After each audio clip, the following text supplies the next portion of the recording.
Hello everyone, welcome to study IQ. और आज इस वीडियो में हम डिस्कस करने जा रहे हैं हमारा mock test RRB NTPC CBT 2 के लिए। और इस क्लास को लेके आ रहा हूं मैं। मेरा नाम है डॉक्टर विपिन गोयल।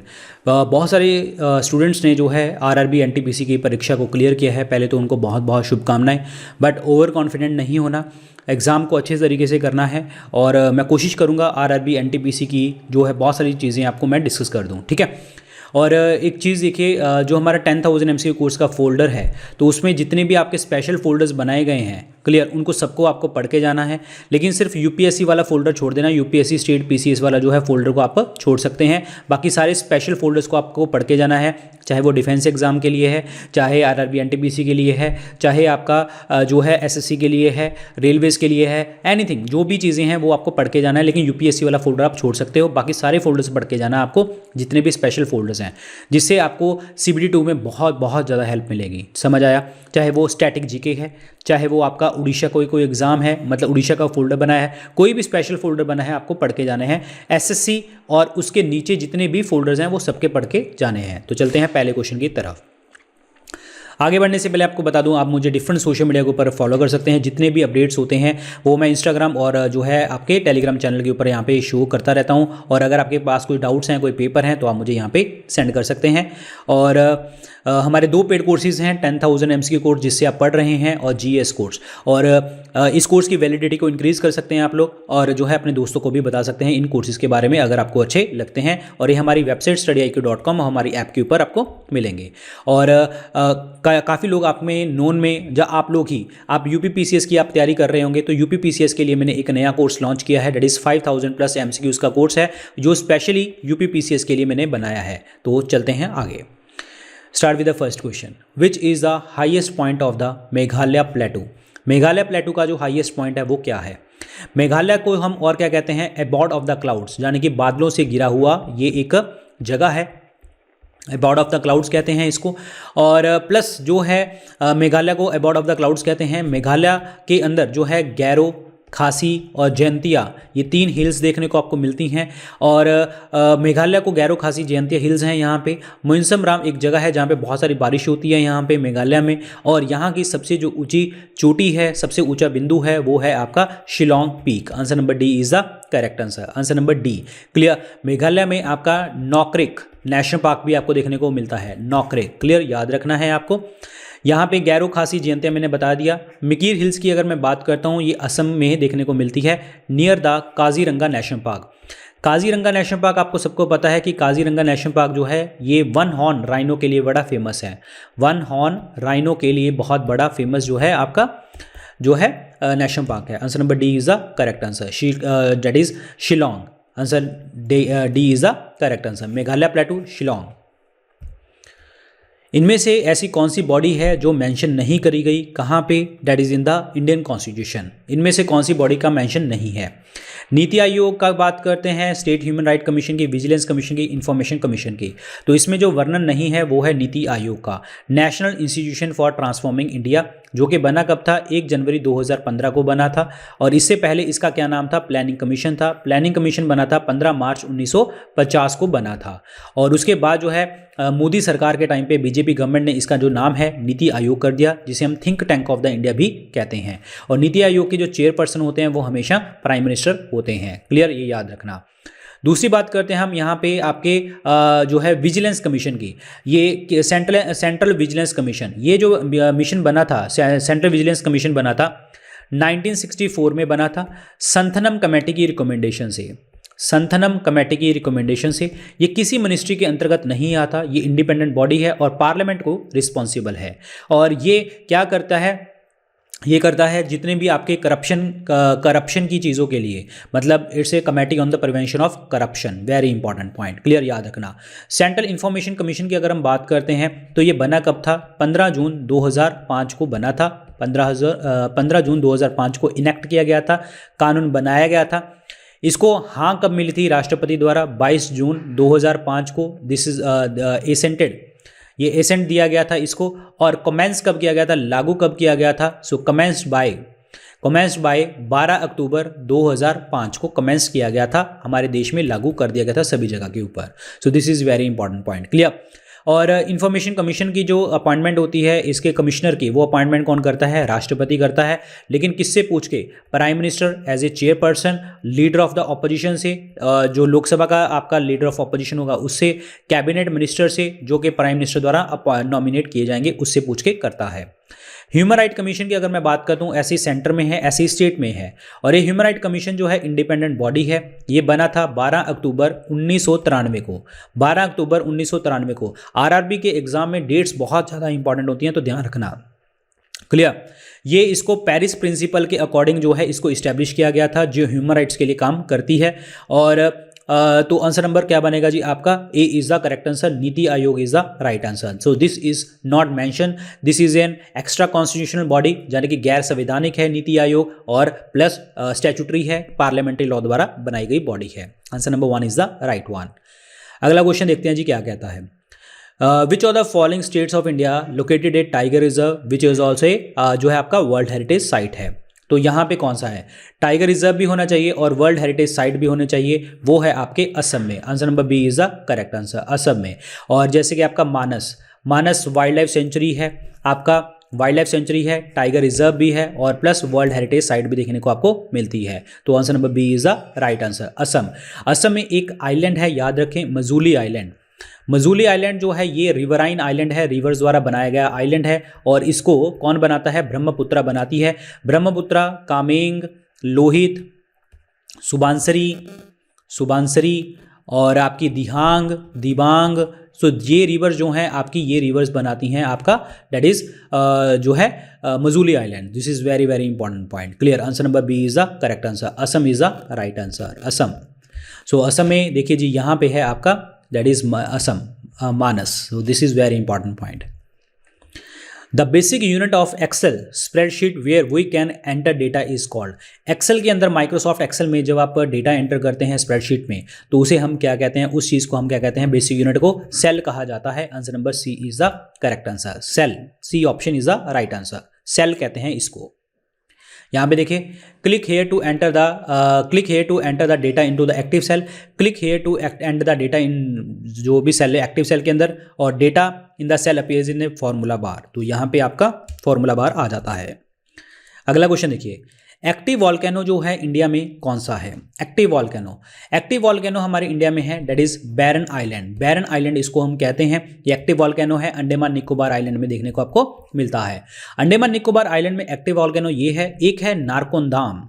नारकोंदाम जो है ये आपका क्या है? That is a dormant. Dormant का मतलब क्या है कि ये लुप्त है, मतलब आज है लेकिन सपोज मतलब जो है ये मतलब हो सकता है कि इरप्ट कर जाए दोबारा से, लेकिन डॉर्मेंट फॉर्म में देखने को आपको मिलता है। यहाँ पे लिखा हुआ है हैवलॉक आइलैंड। हैवलॉक आइलैंड का जो नाम है अभी, क्या नाम हो चुका है इसका? स्वराज द्वीप। स्वराज द्वीप इसका नाम हो चुका है, अंडमान निकोबार आइलैंड में ही है ये, ठीक है। एक नाम है आपका Ross island. Ross island is also in the Andaman Nicobar island, और ये इसका नाम हो चुका है नेताजी सुभाष चंद्र बोस आइलैंड। नेताजी सुभाष चंद्र बोस आइलैंड हो चुका है, याद रखना। एक है आपका नील आइलैंड, कहाँ पे? That is in the also in the जो है आपके अंडमान निकोबार में। इसका जो नाम है वो है आपका शहीद द्वीप इसको कहते हैं। समझ आया? सुभाष चंद्र बोस जी ने पहली बार नेशनल फ्लैग को होस्ट किया था कहाँ पे? जिमखाना ग्राउंड, ठीक है, जिसे आजकल हम क्या कहते हैं? That is Netaji Subhash stadium कहते हैं। और कहाँ पे? पोर्ट ब्लेयर में। ये अगर आपसे पूछा जाए सुभाष चंद्र बोस जी ने होस्ट किया था तो पोर्ट ब्लेयर में किया था, और डेट क्या थी? 30 दिसंबर 1943। इस डेट को हमने आज़ाद करवाया था। और इसी टाइम पे ही अंडमान निकोबार जो अंडमान निकोबार का नाम है वो चेंज किया गया था। अंडमान का नाम रखा गया था शहीद, और निकोबार का नाम रखा गया था स्वराज। क्लियर? ये ध्यान रखना, इंपॉर्टेंट क्वेश्चन है ये। Answer number C is the correct answer. और पूरे के पूरे एक्टिव वॉल्केनोज जो हैं हमारे कहाँ पे रहते हैं? रिंग ऑफ फायर में। रिंग ऑफ फायर, यहाँ पे तो आग ही लगी रहती है, फटते ही रहते हैं यहाँ पे। और ये कहाँ पे है? आपके पैसिफिक ओशन में, प्रशांत महासागर में देखने को मिलते हैं। Answer number C is the correct answer, Barren Island is the right one. India का पहला पॉलिनेटर पार्क जो है कौन से डिस्ट्रिक्ट में स्टार्ट किया गया है? कौन से डिस्ट्रिक्ट में? पॉलिनेटर पार्क, परागन पार्क, ये है आपका नैनीताल उत्तराखंड में। Answer number B is the correct answer. और ये किसके द्वारा बनाया गया है? उत्तराखंड फॉरेस्ट डिपार्टमेंट द्वारा। उत्तराखंड फॉरेस्ट डिपार्टमेंट द्वारा। और फॉरेस्ट रिसर्च फॉरेस्ट रिसर्च के डिपार्टमेंट हमारे इंडिया में कहाँ पे है headquarter, that is in the Uttarakhand Dehradun में। This is very important, Dehradun में आपके हेडक्वार्टर हैं फॉरेस्ट रिसर्च डिपार्टमेंट के। देहरादून में इंडियन मिलिट्री एकेडमी भी है। सर्वे ऑफ इंडिया के हेडक्वार्टर भी यहाँ पे देखने को मिलते हैं, सर्वे ऑफ इंडिया के हेडक्वार्टर याद रखना है। फॉरेस्ट की बात करें, हमारा फॉरेस्ट रिजर्व सबसे ज्यादा कहाँ पे है, एमपी में एरिया वाइज। परसेंटेज वाइज की बात करें तो वो है मिजोरम में, याद रखना है। Answer number B is the right answer, Nainital. अगला क्वेश्चन देखिए, यहाँ पे देख लो जी, फॉरेस्ट हल्द्वानी सिल्वीकल्चर साल रीजन। चलिए अगले क्वेश्चन की तरफ चलते हैं। अगला क्वेश्चन है, डीआरडीओ ने इंडियन नेवी के साथ मिलके एक एयर ड्रॉपेबल कंटेनर बनाया है। एयर ड्रॉपेबल कंटेनर, उसका नाम क्या है? तो उसका जो नाम है that is Sahayak NG, Sahayak NG. Answer number B is the correct answer, B option is the right one, Sahayak NG. Clear. DRDO की बात करते हैं, डिफेंस रिसर्च डेवलपमेंट ऑर्गेनाइजेशन, जिसके हेडक्वार्टर कहाँ पे है, न्यू दिल्ली में है। इंडियन नेवी की बात करते हैं, 4 December is the Indian navy day, याद रखना है आपको। और प्लस जो है आप इसरो जो है आप याद कर सकते हैं, बाबा एटॉमिक रिसर्च सेंटर के भी headquarter, so this is also the Maharashtra. Tata institute of fundamental research, इसके हेडक्वार्टर कहाँ पे हैं, तो this is in also in the Maharashtra. Clear. 4 December Indian navy और 15 जनवरी is army day. Clear, army day कहते हैं इसको। और एयरफोर्स डे किसे कहते हैं, दैट इज 8 अक्टूबर को, 8 अक्टूबर को air force day. So this is also very important part. तो answer number B is the correct answer, सहायक एनजी। प्रोमिनेंट लीडर जिन्होंने सपोर्ट नहीं किया था सुभाष चंद्र बोस जी को कांग्रेस के प्रेसिडेंट के लिए, तो वो कौन थे जिन्होंने सपोर्ट नहीं किया था, हु हैज नॉट सपोर्टेड? तो वो थे महात्मा गांधी जी। महात्मा गांधी जी सपोर्ट किसको कर रहे थे, पत्ताभी सीतारमैया को कर रहे थे, पत्ताभी सीतारमैया को। कौन से इलेक्शन की बात चल रही है ये, 1939 का त्रिपुरी सेशन की बात चल रही है, जहां पे गांधी जी ने सपोर्ट किया था पत्ताभी सीतारमैया को और सुभाष चंद्र बोस जी को सपोर्ट नहीं किया था। और इसके चलते चलते जो है इनके साथ डिफरेंसेस ज्यादा बढ़ने लगे। सुभाष चंद्र बोस जी जीत गए थे, 39 का त्रिपुरी सेशन जीत गए थे, लेकिन इन्होंने रिजाइन कर दिया। रिजाइन करके इन्होंने फॉरवर्ड ब्लॉक कमेटी जो है बना ली थी। 1939 में फॉरवर्ड ब्लॉक कमेटी स्थापित कर ली थी। जब इन्होंने स्थान छोड़ दिया तो एक जगह इनकी खाली रह गई, तो उसको जगह को भरा किसने था, टेम्परेरी प्रेसिडेंट वहां पे कौन बैठाए गए थे? So temporary president was doctor Rajendra Prasad. यह याद रखना इंपॉर्टेंट क्वेश्चन है, डॉक्टर राजेंद्र प्रसाद जी को बिठाया गया था। सुभाष चंद्र बोस जी ने दिल्ली चलो का नारा दिया था, तुम मुझे खून दो मैं तुम्हें आज़ादी दूंगा, ये वर्ड यूज किए गए थे। दिल्ली चलो का नारा दिया था, जय हिंद का नारा इनको दिया गया था। क्लियर। सुभाष चंद्र बोस जी की ऑटोबायोग्राफी है इंडियन स्ट्रगल, इंडियन स्ट्रगल नाम की ऑटोबायोग्राफी है। इनका जन्म स्थान क्या है, कटक उड़ीसा में, जहां पे आपके राइस रिसर्च सेंटर है, हमारे इंडिया के राइस रिसर्च सेंटर। और इंटरनेशनल राइस रिसर्च सेंटर कहां पे हमारे, that is the Manila, Philippines की कैपिटल है ये, ठीक है, फिलीपींस मनीला में। और फिलीपींस मनीला में आपके जो है विटामिन ए युक्त जो है आपके राइस आते हैं, जिन्हें हम क्या कहते हैं, गोल्डन राइस। यहाँ पे हमारे गोल्डन राइस जाते हैं इंडिया के, याद रखना है आपको, इंपॉर्टेंट क्वेश्चन है ये, ठीक है। एडीबी एशियन डेवलपमेंट बैंक के हेडक्वार्टर भी कहां पे हैं, मनीला में है। तो ये सारी चीजें आपको याद रखनी है। तो answer number 1 is the correct answer, Mahatma Gandhi is the right answer. Jawaharlal Nehru national planning committee बिठाई गई थी 1938 में, उसके चेयरपर्सन नेशनल प्लानिंग कमेटी के कौन थे, दैट इज जवाहरलाल नेहरू जी। मोतीलाल नेहरू जी की एक रिपोर्ट आई थी 1928 की, जिसे हम नेहरू रिपोर्ट कहते थे, कॉन्स्टिट्यूशनल रिपोर्ट थी, वो फेल हो गई थी। जेपी कृपलानी, जब इंडिया आज़ाद हुआ था, तो आज़ाद भारत जब आज़ाद हुआ था तो लास्ट आपके आईएनसी के चेयरपर्सन कौन थे, that was J B Kripalani ji. तो answer number 1 is the correct answer, Mahatma Gandhi is the right one, answer number 1। Who has become the first recipient of Mullagh medal after being named player of the match in the boxing day test? Mullagh जो पदक के जो मतलब जिन first recipient हैं वो कौन है? तो बेस्ट प्लेयर को दिया जाता है, ये ऑस्ट्रेलिया के क्रिकेटर थे जॉनी मुलाग, तो उनके नाम पे दिया जाता है। और ये 2019 में अनाउंस किया गया था और 2020 में मिला था। और किसको मिला था, ये मिला था अजिंक्य रहाणे जी को। Answer number B is the correct answer, Ajinkya Rahane. Clear.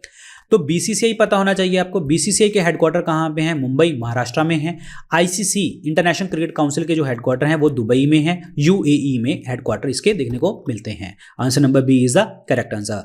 मैं साथ साथ आपको कुछ स्टैटिक क्वेश्चन भी बीच में करवाता चला जा रहा हूं, ताकि एक क्वेश्चन से आपके 5 क्वेश्चन हो, और अगर हम 50 क्वेश्चन डिस्कस कर रहे हैं तो आपके 500 क्वेश्चन आपके दिमाग में चलें। समझ आया? Answer number B, Ajinkya Rahane is the correct answer. अगला क्वेश्चन देखिए जी क्या कहता है, the purpose of rheostat. Rheostat का मतलब क्या है? रियोस्टैट का जो उद्देश्य है वो क्या होता है कि जो करंट होता है उसका मैग्नीट्यूड को बढ़ाना या घटाना, वो इसके अंदर होता है। Answer number C. So rheostat का जो उद्देश्य होता है वो इंक्रीज और decrease the magnitude of the current. Answer number C is the correct answer. Actually it's a adjustable resistor, इसको हम कह देते हैं कि ये एडजस्ट कर सकता है किस चीज़ को, रेजिस्टेंस को, इसीलिए इसको एडजस्टेबल रजिस्टर के नाम से हम इसको कहते हैं। अगर आपने जो रेजिस्टेंस है, प्रतिरोध है आपका, उसको आपने कम करना हो, अगर आपका रेजिस्टेंस है उसको आपको कम करना हो रियोस्टैट का, ठीक है, if you decrease the resistance of rheostat, अगर हम रियोस्टैट के रेजिस्टेंस को डिक्रीज कर देते हैं तो इसका मतलब क्या हो जाएगा कि उसके अंदर जो लाइट बल्ब के अंदर जो करंट है तो वो आपका बढ़ जाएगा। ध्यान रखना, अगर आप रेजिस्टेंस कम कर देते हैं रियोस्टैट की तो ऑब्वियसली बात है करंट बढ़ जाएगा। Answer number C is the right answer, C option. Clear. एक पूछा जाता है पेपर में, एक होता है इन्वर्टर, ठीक है, एक होता है इन्वर्टर। इन्वर्टर क्या करता है, जो हमारा जो डायरेक्ट करंट इसमें चलता है, डायरेक्ट करंट को अल्टरनेट करंट में ये कन्वर्ट कर देता है। एक होता है आपका दैट इज कॉल्ड आपका direct current to alternate current, ठीक है, डीसी टू एसी कन्वर्ट करने वाला होता है दैट इज इन्वर्टर। लेकिन अगर हम बात करते हैं कि एसी टू डीसी कन्वर्ट करने वाला, वो कौन होता है, दैट इज कॉल्ड आपका रेक्टिफायर। रेक्टिफायर उसको हम कहते हैं, ये याद रखना सब चीज़ें। 8वां शेड्यूल है हमारा इंडियन कॉन्स्टिट्यूशन का, उसमें कितनी भाषाओं को रजिस्टर किया गया है। जब हमारा संविधान बना था तो 14 भाषाएं थी और अब टोटल भाषाएं कितनी हो गई हैं, 22। तो टोटल 22 भाषाएं हैं। Answer number 22 is the correct answer, D option is the right answer 8th schedule में। अगर मैं बात करता हूं आंसर नंबर डी, ठीक है, 14 भाषाएं थी, अब टोटल कितनी बन गई हैं, 22 भाषाएं बन गई हैं। और जब लास्ट में भाषा ऐड करी गई थी वो 92nd अमेंडमेंट एक्ट 2003 द्वारा ऐड करी गई थी। वो 3 भाषाओं के नाम क्या थे, दैट इज बोडो, डोगरी, मैथिली और संथाली। बोडो, डोगरी, मैथिली और संथाली। क्लियर। एक आपका कंप्यूटर सिस्टम एक वर्ड होता है DBMS, सुना होगा आप लोगों ने। फुल फॉर्म इसकी होती है database management system. Database management system, यही आपकी 4 भाषाओं के नाम है, डोगरी, बोडो, मैथिली, संथाली। नाम भी याद नहीं रहा तो DBMS करके टिक कर दोगे। Answer number D is the correct answer 22, ठीक है। और इंग्लिश हमारी ऑफिशियल लैंग्वेज नहीं है, इंग्लिश को हम ऑफिशियल लैंग्वेज मान सकते हैं, कोई भी स्टेट उसको अपना सकती है। जैसे कि सपोज एग्जांपल मान के चलूँ नागालैंड ने ऑफिशियल लैंग्वेज बना रखी है आपकी इंग्लिश को, सो ये याद रखना है। और हमारी नेशनल लैंग्वेज कोई नहीं है, ध्यान रखना, national, no language is national. What is the minimum eligible age to be president of India. भारत में राष्ट्रपति बनने के लिए एज कितनी चाहिए, तो वो चाहिए आपको मिनिमम 35 ईयर्स ऑफ एज। चाहे आपको राष्ट्रपति बनना है, चाहे आपको उपराष्ट्रपति बनना है, चाहे आपको गवर्नर बनना है, तो इसके लिए मिनिमम एज ये चाहिए। अगर मैं कहूँ लोकसभा का इलेक्शन और लोकसभा का इलेक्शन, स्टेट लेजिस्लेटिव असेंबली का इलेक्शन, प्राइम मिनिस्टर वर्ड आ सकता है पेपर में, इसको बनने के लिए मिनिमम 25 साल एज चाहिए होती है। राज्यसभा की बात करते हैं, स्टेट लेजिस्लेटिव काउंसिल की बात करते हैं, विधान परिषद की बात करते हैं, और ठीक है, तो इसको आपको बनने के लिए एज चाहिए होती है मिनिमम 30। वोट करने की एज जो है वो है 18 साल। पहले कितनी थी, 21 से 18 साल एज हुई थी हमारी। 61st अमेंडमेंट एक्ट 1988 हुआ था, जो कि इंप्लीमेंट किया गया था 1989 में इंप्लीमेंट किया गया था। राजीव गांधी जी की सरकार थी उस टाइम पे। और जो है पंचायत का इलेक्शन, म्यूनसिपैलिटी का इलेक्शन अगर आपने लड़ना है तो आपको 21 साल एज चाहिए होती है। तो आंसर इसमें C 35 years is the correct answer. 35 years age correct answer, minimum है ये। तो इसको पॉज करके एक बार देख लेना, ठीक है, इसको पॉज करना और देखना कि क्या क्या चीज़ें इसमें लिखी गई हैं, सारी मैंने आपको समझा दी हैं। अगला क्वेश्चन देखिए, कौन सी जो ऑर्गेनाइजेशन है वो डेवलप कर रही है ग्रीन प्रोपल्शन टेक्नोलॉजी, हमारे इंडिया में ही डेवलप की जा रही है, तो ये कर रहा है कौन, ISRO, Indian space research organisation. Green propulsion technology को यूज़ कर रहा है ताकि जितने भी इन्वायरमेंट के अंदर रॉकेट्स जो भी नुकसानदायक जो है गंध छोड़ते हैं, धुआं छोड़ते हैं, उससे हम बच सकें, टॉक्सिक प्रोपेलेंट से बच सकें। तो answer number C is the correct answer. ISRO बना कब था, 15 अगस्त 1969 को बना था, और इसके हेडक्वार्टर कहाँ पे हैं, बेंगलुरु में इसके हेडक्वार्टर हैं। DRDO के हेडक्वार्टर न्यू दिल्ली में और बार्क के हेडक्वार्टर मुंबई में देखने को मिलते हैं। Answer number C is the right answer, answer number C. और ये कौन है, ये हैं के सिवान, जो प्रेसिडेंट हैं इसरो के अभी एट प्रेजेंट।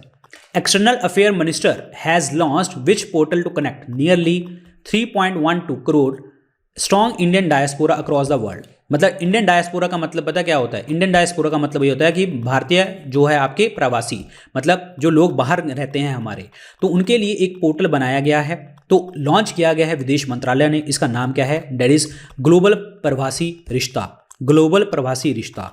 और ये जो है 3 वे कम्युनिकेशन आपका बनाएगा, 3 लोगों के बीच में कम्युनिकेशन होगी, एक मिनिस्टर के बीच में यानी कि आपकी एक्सटर्नल अफेयर मिनिस्ट्री के बीच में, और आपके जो इंडियन मिशन भेजे गए हैं बाहर उनके बीच में, और हमारे डायस्पोरा के बीच में जो विदेश में लोग रहते हैं। सो आंसर नंबर क्या बनेगा?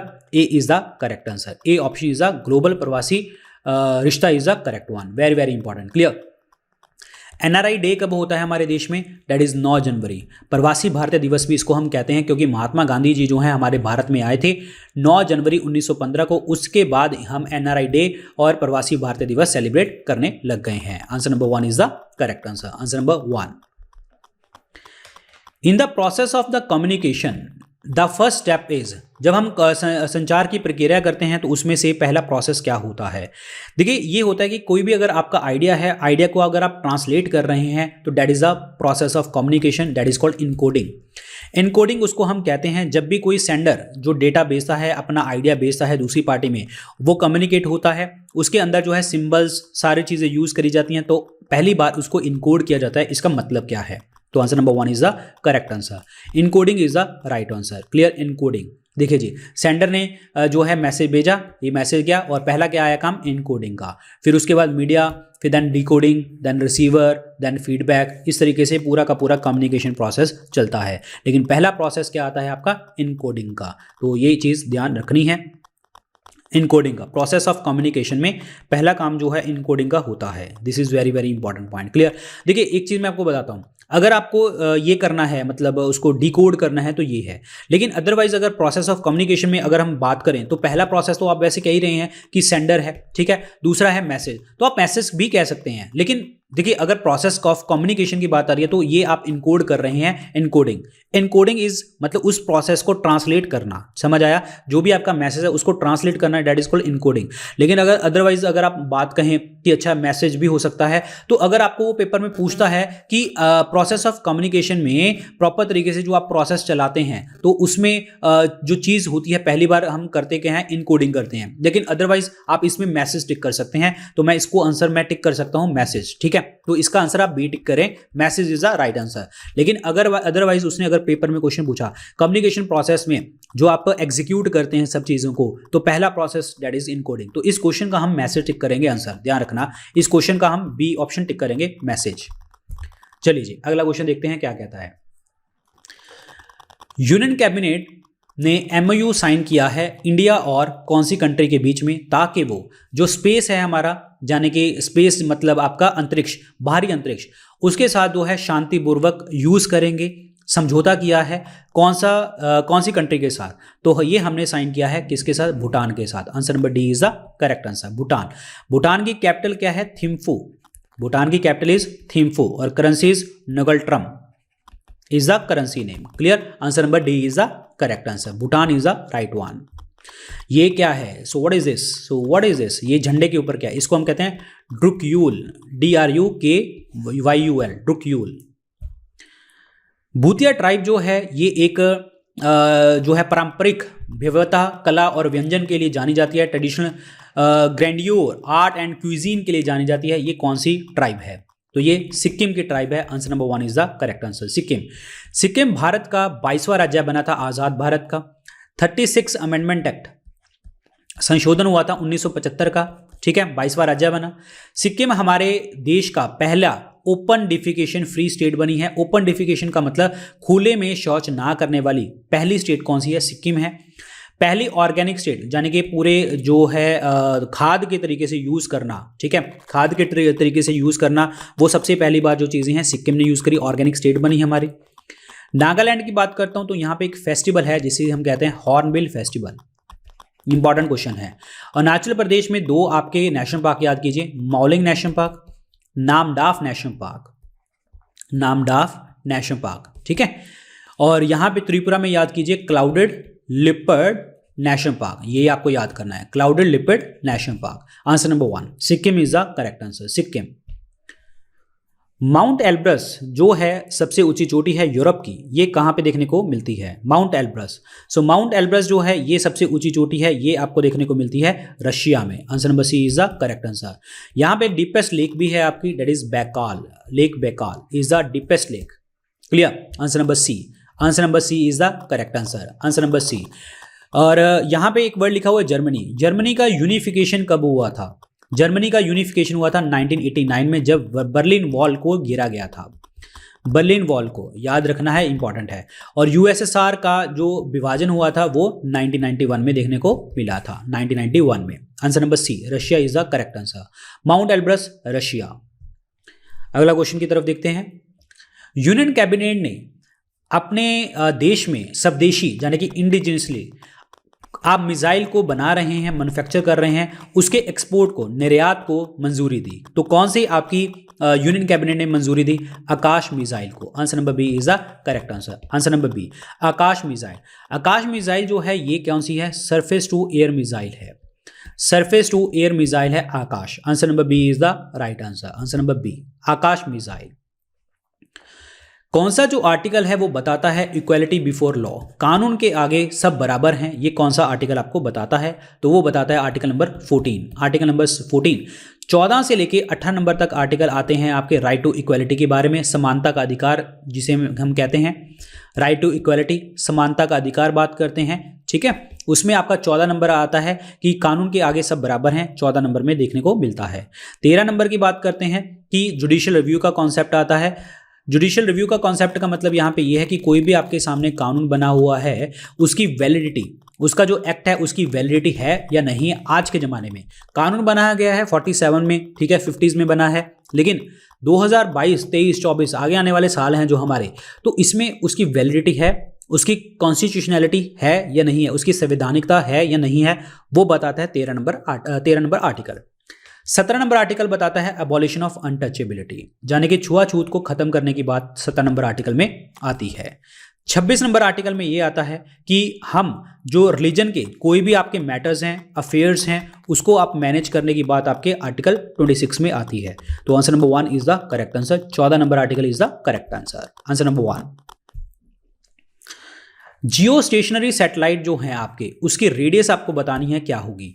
देखिए क्वेश्चन पूछा गया है रेडियस, ना कि इसने ये पूछा है कितनी हाइट के ऊपर आप जियो स्टेशनरी सैटेलाइट छोड़ते हैं। अगर हाइट पूछा तो 36,000 किलोमीटर, जो एग्जैक्ट कितनी होती है 35,786, 35,786 एग्जैक्ट होते हैं, जिसको टिक करना है। अदरवाइज आप 36,000 को टिक कर सकते हैं अगर पेपर में 35,786 नहीं आता। अगर दोनों आगे तो 35,786 को ही टिक करना है। अगर उसने पूछा कितनी हाइट के ऊपर, कितने एल्टीट्यूड के ऊपर आप छोड़ते हैं, तो 36,000। लेकिन यहां पे पूछ लिया उसने रेडियस, तो रेडियस होता है आपका 42,000 किलोमीटर के आसपास। Answer number C is the correct answer, answer number C, very very important. Clear? एक होता है लो अर्थ ऑर्बिट। लो अर्थ ऑर्बिट जो होता है ये आपका होता है 500 से 1500 किलोमीटर की सरफेस के ऊपर हम छोड़ते हैं। एक होता है मीडियम अर्थ ऑर्बिट, जो कि छोड़ते हैं हम 6000 से 20,000 किलोमीटर की हाइट के ऊपर छोड़ा जाता है। क्लियर? ये याद रखना। Answer number B, C is the correct answer, that is 42,000 kilometre is the correct answer. Clear? यहाँ पे देखिए जी, ये है 35,786 किलोमीटर, मतलब अर्थ से कितनी हाइट के ऊपर हम छोड़ते हैं, 35,786 होता है एक्चुअली ये, लेकिन रेडियस पूछा तो आपको मैंने बता ही दिया 4200। अगला क्वेश्चन देखिए, हमारी आंखों में जो इमेज बनती है वो कहाँ पे बनती है, और ये बनती है रेटिना के ऊपर, और वो इमेज जो बनती है वो बनती है रियल एंड इन्वर्टेड, वास्तविक और उल्टा इमेज बनती है। तो answer number B is the correct answer. आंखों का ऑपरेशन सक्सेसफुल क्यों होता है? क्योंकि वहां पे ब्लड सप्लाई नहीं है, और आंखों के ऑपरेशन में हम कौन सा अंग ट्रांसप्लांट करते हैं? वो हम ट्रांसप्लांट करते हैं कॉर्निया, कॉर्निया ट्रांसप्लांट किया जाता है। Answer number B is the correct answer, real and inverted. Clear? Amount of light entering the human eye is controlled by, कहने का मतलब ये है आंखों में जो इमेज हमारी जो लाइट जाती है वो किससे कंट्रोल की जाती है? तो वो आइरिस द्वारा कंट्रोल की जाती है। Answer number D, iris is the correct answer. Iris, very very important. Clear? और आइरिस द्वारा कंट्रोल करी जाती है, ये कंट्रोल करता है। जो प्यूपिल होता है ये क्या होता है? ये होता है आइरिस के बिल्कुल सेंटर में, समझ आया? जहां से प्यूपिल से लाइट एंटर करती है हमारी आंखों में। आंखों में लाइट एंटर करती है यहाँ से, ये ध्यान रखना। और सिलरी मसल्स होती हैं हमारी अगेन आईज में। कॉर्निया मैंने आपको बता दिया ब्लड जो है आपका ब्लडलेस होता है, यही आपका जो है ट्रांसप्लांट किया जाता है। ह्यूमन आई की स्टडी को हम क्या कहते हैं? ऑप्थेल्मोलॉजी। ऑप्थेल्मोलॉजी कहा जाता है। सो ये सारे फैक्ट आपको याद रखने हैं। Answer number D, iris is the correct answer. Iris the coloured part of the eye, और ये कंट्रोल करता है लाइट को अंदर जाने से आंखों में। अगला बताइए, which municipal corporation has signed an MOU with UNDP India to create India's first social impact bond? सामाजिक प्रभाव बॉन्ड जो है सहन निर्माण के साथ बनाया गया, कौन सी नगर निगम और UNDP इंडिया के साथ? और ये जो ये होगा क्या, ये बॉन्ड से होगा क्या? इस बॉन्ड से होगा क्या? इस बॉन्ड से ये होगा कि हमारे पूरे ट्रैक रहेगा कि क्या कहाँ पे पैसा खर्च हो रहा है, ट्रांसपेरेंसी रहेगी जो भी पैसा इन्वेस्ट कर रहे हैं, और इससे हम हेल्थ केयर सर्विस में पैसा डाल सकते हैं सिटीजन्स की, चाहे कोविड-19 पैंडेमिक हो या कोई भी हो। मिनिमम इन्वेस्टमेंट रिस्क के अकॉर्डिंग जो है हम इसमें सोशल इंपैक्ट बॉन्ड में डाल सकते हैं। अब सोशल इंपैक्ट बॉन्ड में पैसा इन्वेस्ट कर सकते हैं। अब बात यह है कि कौन सी म्युनिसिपल कॉर्पोरेशन ने किया है, तो ये किया है पिंपरी चिंचवड नगर निगम। That is answer number 1 is the correct answer. Answer number 1 Pimpri Chinchwad नगर निगम, answer number 1 is the correct answer. Very very important, clear. UNDP की अगर मैं बात करता हूं, अकेला UNDP की यूनाइटेड नेशन डेवलपमेंट प्रोग्राम, इसके हेडक्वार्टर कहां पे हैं? न्यूयॉर्क में है। UNDP रिपोर्ट देता है HDI की, ह्यूमन डेवलपमेंट इंडेक्स की, जेंडर इनइक्वालिटी इंडेक्स की, मल्टी पॉवर्टी इंडेक्स की। ये रिपोर्ट कौन देता है? आपका UNDP। तो answer number 1 is the correct answer, Pimpri Chinchwad municipal corporation. अगला देखिए जी, क्वेश्चन है global alliance for vaccine and immunisation के लिए एक बोर्ड मेंबर की तरह किस भारतीय पर्सन को अपॉइंट किया गया था, नॉमिनेट किया गया था? That is GAVI, that is global alliance for vaccine and immunisation. तो ये अपॉइंट किया गया था हर्षवर्धन जी को। Answer number 1 is the correct answer, Harshvardhan, answer number 1। इनमें से non renewable form of energy बतानी है कि कौन सी है, मतलब जो हम दोबारा से दोबारा रिन्यू नहीं कर सकते, तो वो है आपकी फॉसिल फ्यूल की एनर्जी, जैसे कि कोल हो गया, पेट्रोल हो गया, डीजल हो गया, इसको हम दोबारा से नहीं बना सकते। और ये कोल, पेट्रोल, डीजल, ये कौन सी रॉक से हमें मिलता है? सेडिमेंट्री रॉक्स, अवसादी चट्टानों से हमें देखने को मिलता है। सेडिमेंट्री रॉक से, जहाँ से हम फॉसिल्स वगैरह निकालते हैं, और यहाँ से हम फॉसिल फ्यूल्स वगैरह निकाला जाता है सेडिमेंट्री रॉक से। यहाँ पे आपकी लेयरिंग टिश्यू जो है, जो रॉक के अंदर लेयरिंग भी देखने को आपको मिलती है। थर्मल एनर्जी, इंडिया में सबसे ज़्यादा प्रोड्यूस होने वाली एनर्जी थर्मल एनर्जी होती है, जो कि सबसे ज़्यादा कोल से प्रोड्यूस करी जाती है। क्लियर? सो ये याद रखना, सोलर, सन से, विंड पावर, विंड से। Answer number 1 is the correct answer, fossil fuel. Very very important. Prime minister Narendra Modi ने एम्स का फाउंडेशन स्टोन रखा गुजरात में, और ये कहाँ पे रखा गया? गुजरात में कौन सी जगह के ऊपर, कौन से शहर में? राजकोट में। तो Rajkot is the correct answer, AIIMS in Rajkot now. Clear? Gujarat की बात करते हैं, गुजरात की कैपिटल है गांधीनगर, गांधीनगर। क्लियर? गुजरात में एक आपका नेशनल पार्क है गिर नेशनल पार्क, जो कि फेमस है एशियाटिक लायंस के लिए, एशियाई शेरों के लिए बड़ा फेमस है ये। Answer number C is the right answer, Rajkot. कौन सा जो कलर है वो लीस्ट स्कैटर्ड होता है फॉग, डस्ट और स्मोक द्वारा? फॉग, डस्ट और स्मोक द्वारा लीस्ट स्कैटर्ड जो कलर होता है वो होता है that is red, that is red. Answer number C is the correct answer. क्यों? क्योंकि इसकी जो है हाईएस्ट वेवलेंथ होती है, हाईएस्ट वेवलेंथ होती है, तभी इसको डेंजर साइन में हम यूज करते हैं। और इसकी फ्रिक्वेंसी जो होती है वो कम होती है, आवृत्ति जो होती है कम होती है, फ्रिक्वेंसी लेस होती है और वेवलेंथ ज़्यादा होती है। Answer number C is the correct answer. Very very important. Clear? Fog के अंदर विजिबिलिटी जो होती है वो लेस देन 1 किलोमीटर हो जाती है। मिस्ट होता है, मिस्ट के अंदर आपकी जो विजिबिलिटी होती है वो मोर देन 1 किलोमीटर हो जाती है। ये याद रखना। Answer number C is the right answer, answer number C. Very very important. Velocity जो साउंड की, एयर की वेलोसिटी जो है साउंड की एयर में किस चीज के ऊपर डिपेंड नहीं करती? डजंट डिपेंड ऑन, किसके ऊपर डिपेंड नहीं करती? सो वो डिपेंड नहीं करती किसके ऊपर? देखिए, अगर बात करूं प्रेशर का, प्रेशर का कोई भी इफेक्ट नहीं पड़ता आपका एयर के ऊपर, ना ही मतलब pressure has no effect on the velocity of the sound as long as there is no change in the temperature. मतलब क्या हो गया कि प्रेशर का कोई फर्क नहीं पड़ता, तब तक नहीं पड़ता जब तक हम टेम्परेचर को चेंज नहीं करते। समझ आया? लेकिन अगर मैं बात करूं, ये प्रेशर की बात होगी, टेम्परेचर की बात, मतलब ये तो इंटररिलेटेड हो गए ना, तो ये तो इंटररिलेटेड हो गए। मतलब अगर आप टेम्परेचर चेंज कर रहे हैं तो प्रेशर तो चेंज होगा ही होगा और वेलोसिटी भी चेंज हो जाएगी। समझ आया? इसीलिए हमें बात करता है जो ह्यूमिडिटी है, humidity, velocity of the sound doesn't depend upon the humidity. Clear? So ये ध्यान रखना है। So it is a insignificant. Answer number B is a correct answer. Humidity के ऊपर डिपेंड नहीं करती। क्लियर? याद रखना, इंपॉर्टेंट है। साउंड को ट्रैवल करने के लिए एक माध्यम की जरूरत होती है, मीडियम की जरूरत होती है, और इसीलिए इसको हम मैकेनिकल लॉन्गिट्यूडनल वेव भी कहते हैं। मैकेनिकल लॉन्गिट्यूडनल वेव, यांत्रिक तरंगे, लॉन्गिट्यूडनल मैकेनिकल वेव, यांत्रिक तरंगे कहते हैं। और answer number B is the correct answer. ये देखिए जी, ये स्पीड किसके ऊपर डिपेंड करती है? विंड कंडीशन के ऊपर, हवा के ऊपर, टेम्परेचर के ऊपर और ह्यूमिडिटी के ऊपर। It doesn't depend upon the loudness और the frequency of the sound. It doesn't depend upon. Clear?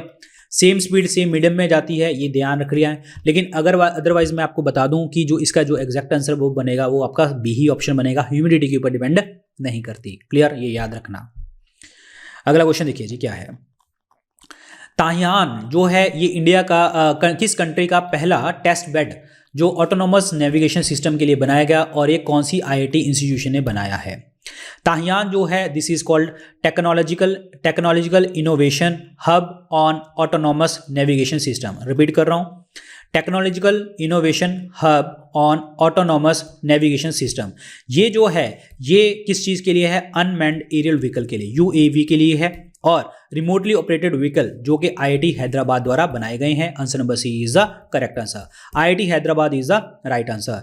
135 crore रुपए जो है हमने दिए हैं आईआईटी हैदराबाद को ताकि ये चीजें बनाए। तो answer number C is the correct answer. Answer number C, IIT Hyderabad.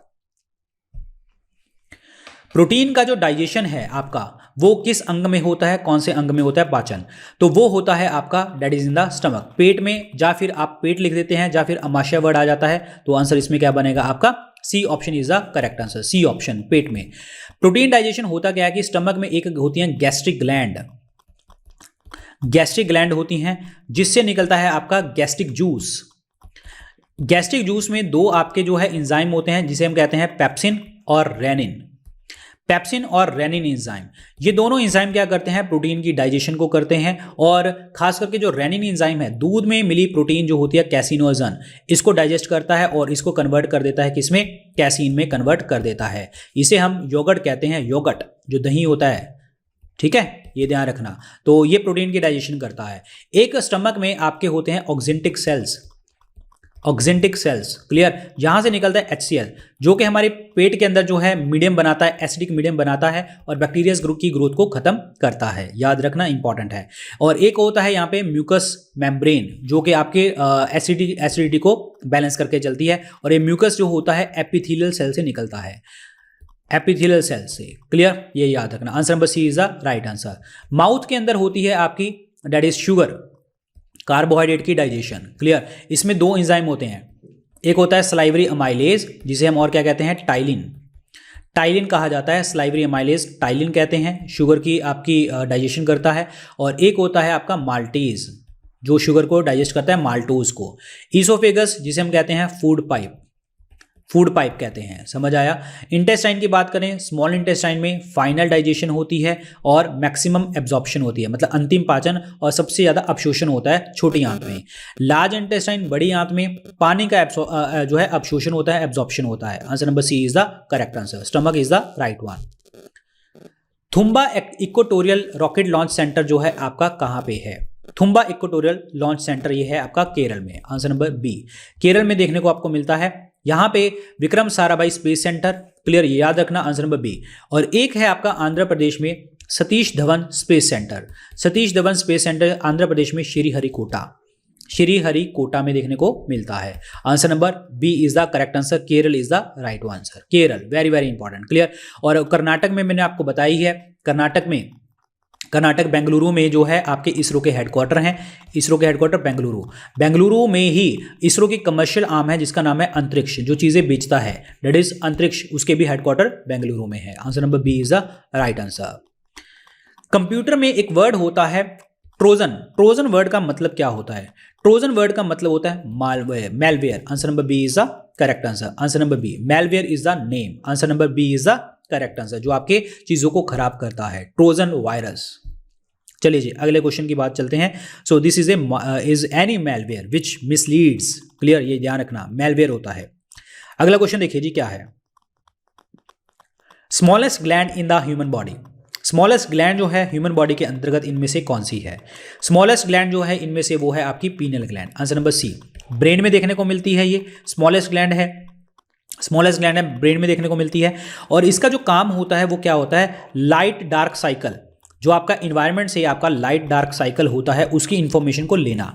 जैसे हम कहते हैं ना कि हमारा सिरकाडियन रिदम का मतलब क्या होता है, सिरकाडियन रिदम का मतलब ये होता है कि जो 24 घंटे, जैसे हम कभी भी सो जाते हैं, ठीक है, हमारी बॉडी अपने आप उठा देती है। सपोज करो आप सुबह 6 बजे उठते हैं लगातार, तो आपका बायोलॉजिकल क्लॉक बन जाता है आपकी बॉडी में, जिसे हम कहते हैं सिरकाडियन रिदम। चाहे आप 2 बजे सो, चाहे आप 10 बजे सो, उठोगे आप 6 बजे ही, तो वो आपका सिरकाडियन रिदम जो है वो पीनियल ग्लैंड से कंट्रोल होता है। समझ आया? पीनियल ग्लैंड से आपका होता है, this is very important point, clear. और इसको थर्ड आई भी कहते हैं, पीनियल ग्लैंड को थर्ड आई की, जिससे हम लाइट को जो है इनर आने देते हैं, डार्कनेस को भी अपनी आइज के थ्रू। तो वेरी वेरी इंपॉर्टेंट क्वेश्चन है ये। और answer number C is the right one, answer number C. Pancreas जो है वो है मिक्स्ड ग्लैंड, मिश्रित ग्रंथि है हमारी बॉडी में, जिसमें आपके एक होता है इंसुलिन हार्मोन सिक्रीट होता है। इंसुलिन हार्मोन ये निकलता है बीटा सेल से।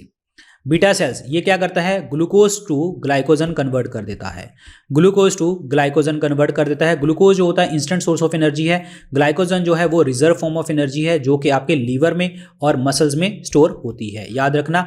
और पैंक्रियास के अल्फा सेल्स भी होते हैं, अल्फा सेल जो होते हैं वो आपके ग्लाइकोजन टू ग्लूकोज में कन्वर्ट कर देते हैं, ग्लाइकोजन टू ग्लूकोज, ध्यान रखना।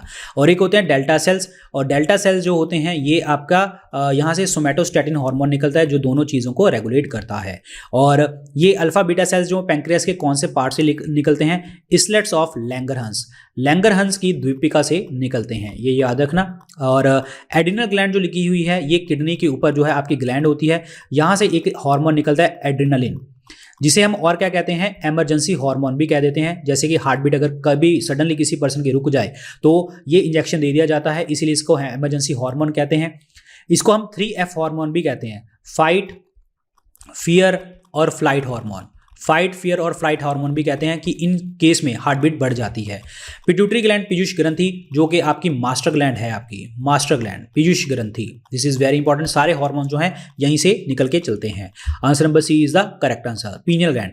अगर इसने पूछा स्मॉलेस्ट ग्लैंड तो आपका आंसर बनेगा पीनियल, ठीक है। अगर ये पूछता लार्जेस्ट ग्लैंड बताइए, सबसे बड़ी ग्रंथि, तो आपका बनता लीवर, क्लियर, ये याद रखना। सबसे बड़ा ऑर्गन की बात करता तो स्किन बनता, तो answer number C is the correct answer, pineal gland is the right one.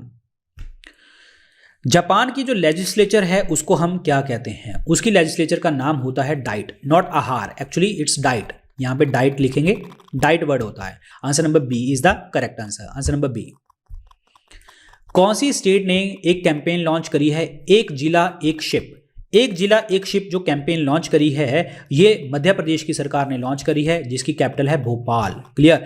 और इसमें जो है एग्जीबिशन किया जाएगा किसका, राग भोपाली, राग भोपाली का जो है आपका, राग भोपाली का जो है ये आपका एग्जीबिशन किया जाएगा, ऑर्गेनाइज किया जाएगा। और जो भोपाल के क्राफ्ट हैं जिसे हम कहते हैं जारी जरदोजी,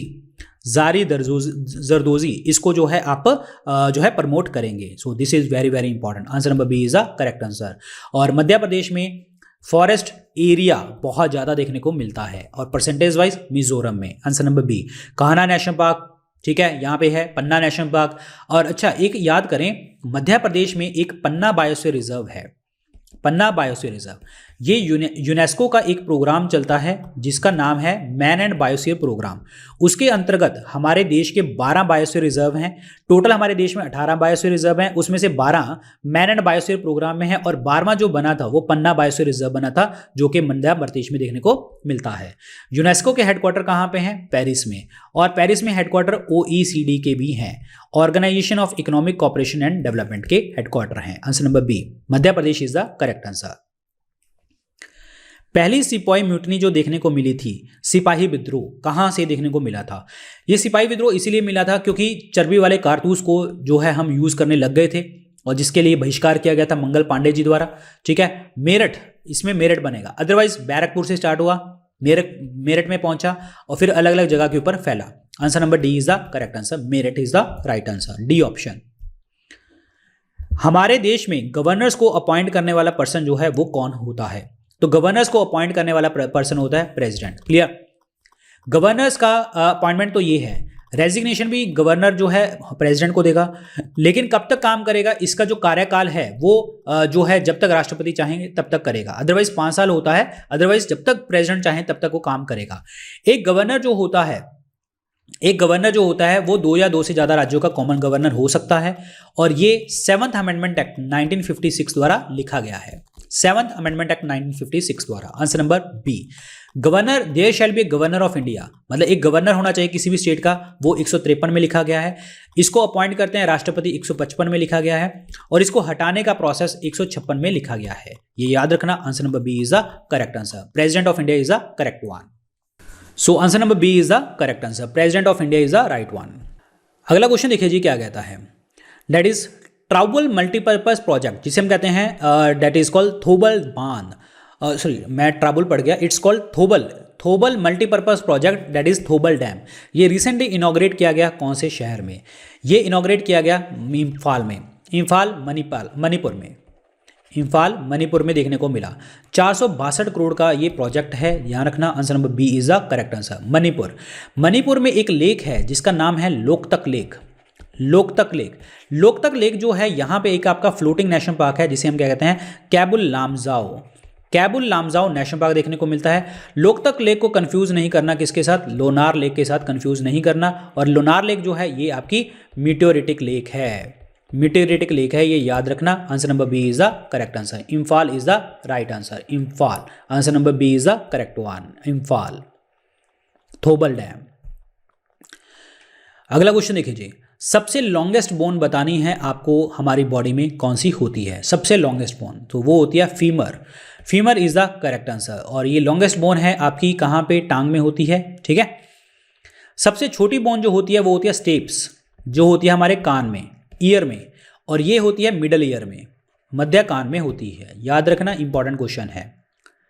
और answer number A, that is femur is the right answer. Skull की बात करूं, खोपड़ी जो है एक किसी चीज में बॉक्स में आपकी कवर होती है, इसे हम क्या कहते हैं, क्रेनियम। ठीक है। और जो ब्रेन होता है उसके बाहर भी एक जो लेयर लगी होती है उसको हम क्या कहते हैं, मेनिंजिस। ये दोनों क्या करते हैं, हमें बाहरी चोटों से बचाते हैं। तो answer number A is the correct answer, femur is the right answer, femur. Pulakeshin II की मिलिट्री अचीवमेंट्स को किस इंस्क्रिप्शन में लिखा गया है? तो ये लिखा गया है एहियोल इंस्क्रिप्शन में। Answer number C is the correct answer, और ये रविकृति की इंस्क्रिप्शन है, इसमें लिखा गया है, इसका वर्णन किया गया है। रविकृति जो है कोर्ट पोइट है किसका, पुलाकेशिन II का। पुलाकेशिन II जो है चालुक्य वंश से बिलोंग करता है, चालुक्य वंश से, जिसकी कैपिटल है वातापी और बादामी। और इस आहियोल इंस्क्रिप्शन में लिखा गया है कि पुलाकेशिन II ने किसको हराया था, हर्षवर्धन को हराया था। ये याद रखना इंपॉर्टेंट है। पुलाकेशिन II को भी हराया गया था, पल्लव वंश के राजा नरसिम्हा वर्मन I ने हराया था। नरसिम्हा वर्मन I ने जब पुलाकेशिन II को हराया तो इसने एक टाइटल लिया, दैट इज वातापी कोंडा, मतलब वातापी को जीतने वाला। ये याद रखना, इंपॉर्टेंट क्वेश्चन है। Answer number C is the correct answer, answer number C, Aihole inscription is the right one. Twinkling of stars का जो ऑप्टिकल फिनोमिना है ये किस टाइप का फिनोमिना है? सो this is a atmospheric refraction, अपवर्तन होता है ये। Twinkling of star, like for example एक पॉन्ड है, उसमें फिश घूम रही है तो आपको लगेगा ऊपर है, एक्चुअली वो नीचे होती है, तो this is also the refraction, अपवर्तन होता है। और एक गिलास ले लो, पानी ले लो, उसमें सिक्का डाल दो, सिक्का ऊपर उठेगा, दिखाई देगा, तो वो भी क्या है, आपका रिफ्रैक्शन है। गिलास ले लो, उसमें स्टिक डाल दो, ऐसे स्टिक आपको ऐसे दिखेगी, ऊपर दिखेगी, तो this is also again the refraction. Answer number C is the correct answer, answer number C. First Muslim president बताइए इंडियन नेशनल कांग्रेस के कौन थे? फर्स्ट मुस्लिम प्रेसिडेंट, ये जो चेयरपर्सन बने थे 1887 के मद्रास सेशन में बने थे, और ये हैं Badruddin Tyabji. Answer number C is the correct answer, Badruddin Tyabji Madras session में थे। शौकत अली और मोहम्मद अली एंड शौकत अली, ये दो लोग जो हैं ये खिलाफत मूवमेंट स्टार्ट करी थी 1919 में, उनके लोग हैं ये। मौलाना अबुल कलाम आज़ाद जी जो हैं यंगेस्ट प्रेसिडेंट हैं INC के, यंगेस्ट प्रेसिडेंट, सबसे लॉन्गेस्ट टेन्योर भी इनका रहा है, लंबा समय, और ये आज़ाद भारत के पहले एजुकेशन मिनिस्टर हैं। 11 नवंबर को एजुकेशन डे सेलिब्रेट करते हैं हम इनकी बर्थ एनिवर्सरी के ऊपर। मोहम्मद अली जिन्ना ने हिंदू मुस्लिम यूनिटी करवाई थी 1916 लखनऊ पैक्ट के थ्रू। लखनऊ पैक्ट के थ्रू इन्होंने यूनिटी करवाई थी मोहम्मद अली जिन्ना ने। और ये हिंदू मुस्लिम यूनिटी के एम्बेसडर हैं। ये वर्ड किसने यूज़ किया था? सरोजिनी नायडू जी ने यूज़ किया था। कि सरोजिनी नायडू जी ने बोला था कि मोहम्मद अली जिन्ना जो है एम्बेसडर हैं हिंदू मुस्लिम यूनिटी के। 1916 के लिए वर्ड यूज़ किया गया था। Answer number C, Badruddin Tyabji is the correct answer, Badruddin Tyabji. Pompeii जो है रिसेंटली देखने को मिला, ये कौन सी कंट्री के अंदर एक शहर है? तो ये शहर है कहाँ पे? इटली में। Answer number 1 is the correct answer, Italy. Italy में एक शहर है पोम्पई। इटली की बात करते हैं तो कैपिटल है इसकी रोम और करेंसी क्या है इसकी? यूरो। क्लियर? रोम जो है हेडक्वार्टर है फूड एंड एग्रीकल्चर ऑर्गेनाइजेशन के, ये भी आपको याद रखना है। Answer number 1। और यहाँ पे लिखा हुआ है ऑस्ट्रिया वियना, ये हेडक्वार्टर किसके हैं? इंटरनेशनल एटॉमिक एनर्जी एजेंसी के, परमाणु ऊर्जा के। Answer number A is the correct answer, Italy. कौन सी कंट्री ने रिस्ट्रिक्ट किया अनहेल्दी फूड को प्रमोट करना 2022 से? कि हम 2022 से जो अस्वस्थ मतलब जो हमारे स्वास्थ्य के लिए अच्छा नहीं होगा तो हम इस खाने को बैन करते हैं। तो 2022 से जो अनहेल्दी फूड को बैन करने की बात करी है वो करी है यूके ने। Answer number D, United kingdom is the correct answer. UK की कैपिटल है लंदन और करेंसी क्या है? Pound sterling. Answer number D is the right answer, answer number D, UK. Blood consist of which fluid medium? Blood जो है वो कौन से माध्यम से बना है? तरल पदार्थ से बना है, तो वो बना है प्लाज्मा से। क्योंकि ब्लड जो है एक्चुअली क्या है? पहली बात तो फ्लूइड कनेक्टिव टिश्यू, तरल संयोजी ऊतक होता है जिसमें आपका 55% होता है प्लाज्मा और 45% रहते हैं आपके सेल, जिसमें आपका आरबीसीज, डब्ल्यूबीसीज और प्लेटलेट्स रहते हैं। ये याद रखना है। Answer number C is the correct answer. Plasma जो है ये क्या करता है? ट्रांसपोर्ट करता है, हर चीज़ को ट्रांसपोर्ट करने में आपको हेल्प करता है एक जगह से दूसरी जगह के ऊपर। क्लियर? प्लेटलेट्स जो ब्लड क्लॉटिंग में आपको हेल्प करते हैं, रक्त का थक्का जमाने में हेल्प करते हैं। और लिम्फ जो होता है ये भी एक फ्लूइड होता है हमारी ब्लड के अंतर्गत। क्लियर? थोड़ा सा येलोइश कलर में आ जाता है but otherwise answer number C, plasma is the correct answer, plasma. यहाँ पे एक देख लेना, ठीक है? चलिए, अच्छा ये यहाँ पे देखो, अगर अनीमिया कहते हैं तो इसका मतलब ब्लड का कम हो जाना, आरबीसीज का कम हो जाना। पॉलीसाइथीमिया वो कहते हैं जब हमारा आरबीसीज का काउंट बढ़ जाता है। रेलवे चेयरमैन बोर्ड के नए चेयरपर्सन और सीईओ कौन हैं? तो वो हैं Sunit Sharma. Answer number B is the correct answer, Sunit Sharma is the correct answer, railway chairman board. Answer number B. Electric circuit के अंदर कौन सा जो है आपका इंस्ट्रूमेंट है जो मतलब कौन सा इंस्ट्रूमेंट जो है इलेक्ट्रिक करंट को बताता है कि मतलब मेजर करने में हेल्प करता है? So that is the galvanometer. ये आपका 10⁻⁻6 एम्पियर के करंट को भी माप लेता है, ये याद रखना। एक होता है अमीटर, ये भी करंट को मापता है। एक होता है वोल्ट मीटर, ये वोल्टेज को मापता है और आपके पोटेंशियल डिफरेंस को मापता है। मोटर क्या करता है? ये क्या करता है? आपकी electrical energy to mechanical energy में कन्वर्ट कर देता है। सो ये जो जनरेटर होता है ये mechanical energy to electrical energy में कन्वर्ट कर देता है। Answer number A is the correct answer, galvanometer. Prime minister Narendra Modi ने IIM संबलपुर के अंदर फाउंडेशन स्टोन रखा, कौन सी स्टेट के अंतर्गत है? तो ये संबलपुर जो है ये है उड़ीसा में। Answer number B is the correct answer. Orissa की कैपिटल क्या है? भुवनेश्वर। और उड़ीसा में चिलिका लेक है जो लेगून लेक है। उदयगिरी, खांडगिरी हिल्स देखने को मिलती हैं। यहाँ पे आपका जो है that is sun temple Konark में देखने को मिलता है, जिसे हम ब्लैक पगोड़ा के नाम से जानते हैं, सन टेम्पल। ठीक है? यहाँ पे गाहिर माथा बीच है, गाहिर माथा बीच, जहाँ पे ऑलिव रिडले टर्टल आते हैं। ऑलिव रिडले टर्टल जो आते हैं मास नेस्टिंग करते हैं यहाँ पे, मतलब बहुत ज़्यादा मास नेस्टिंग करते हैं। उस प्रोसेस को हम कहते हैं अरिबदा कहते हैं। Answer number B is the correct answer, Orissa. Hindustan socialist republican army जो है हिंदुस्तान सोशलिस्ट रिपब्लिकन आर्मी के जो ऑर्गेनाइज किसने करवाई थी? देखिए, अगर आपसे पूछा जाए हिंदुस्तान सोशलिस्ट रिपब्लिकन आर्मी, तो ये पहली बात तो ये 28 में बनी थी, 1928 में। और इसको ऑर्गेनाइज किसने किया था? चंद्रशेखर आज़ाद और भगत सिंह जी ने जो है इसको किया था 1928 में। अगर मैं यहाँ पे सोशलिस्ट वर्ड काट दूँ, देखिए आपको पहले तो HSRA की फुल फॉर्म भी पूछी जा सकती है, ये याद रखना। तो दिस इज HSRA, क्लियर। इससे पहले HRA था, हिंदुस्तान रिपब्लिकन आर्मी 1924 में, ये याद रखना है, ठीक है। तो आंसर इसमें क्या बनेगा? C, that is Chandrashekhar Azad ji is the correct answer. Chandrashekhar Azad ji, answer number C is the correct answer. Ram Manohar Lohia ये लिंक करते हैं कांग्रेस सोशलिस्ट पार्टी से, जो 1934 में बनी थी। और कांग्रेस सोशलिस्ट पार्टी के जो प्रेसिडेंट थे वो थे आचार्य नरेंद्र देव, आचार्य नरेंद्र देव, याद रखना। सुभाष चंद्र बोस जी मैं डिस्कस कर चुका हूं। वीर सावरकर, इन्होंने 1857 रिवोल्ट के लिए पुस्तक लिखी थी, first war of Indian independence, first war of Indian independence, ये पुस्तक लिखी थी। तो answer number C is the correct answer. Veer Savarkar is VD Savarkar, ठीक है। तो answer number C is the right answer, answer number C. So guys ये थे क्वेश्चन। बाकी कैसा लगा आपको लेक्चर और कितने मार्क्स आए आपके, तो आप मुझे इंस्टाग्राम के ऊपर मैसेज करके आप बिल्कुल बताएंगे यहाँ पे। और कहाँ पे गलतियाँ रहीं वो भी आप खुद बताओ, देखो टेस्ट को, अटेम्प्ट करो, एक्सप्लेनेशन सुनो, कैसे आपकी गलतियाँ हुई, क्यों गलतियाँ हुई, जल्दबाजी में किया, गलतियाँ कहाँ पे हुई, वो सब चीज़ें देखनी है। और बाकी जो अपडेट्स होंगे वो आपको टेलीग्राम चैनल के ऊपर मिलेंगे। कोई पेपर है आपके होंगे, आप लोग मुझे यहाँ पे सेंड कर सकते हैं। Thank you so much, good luck, take care, bye bye, जय हिंद।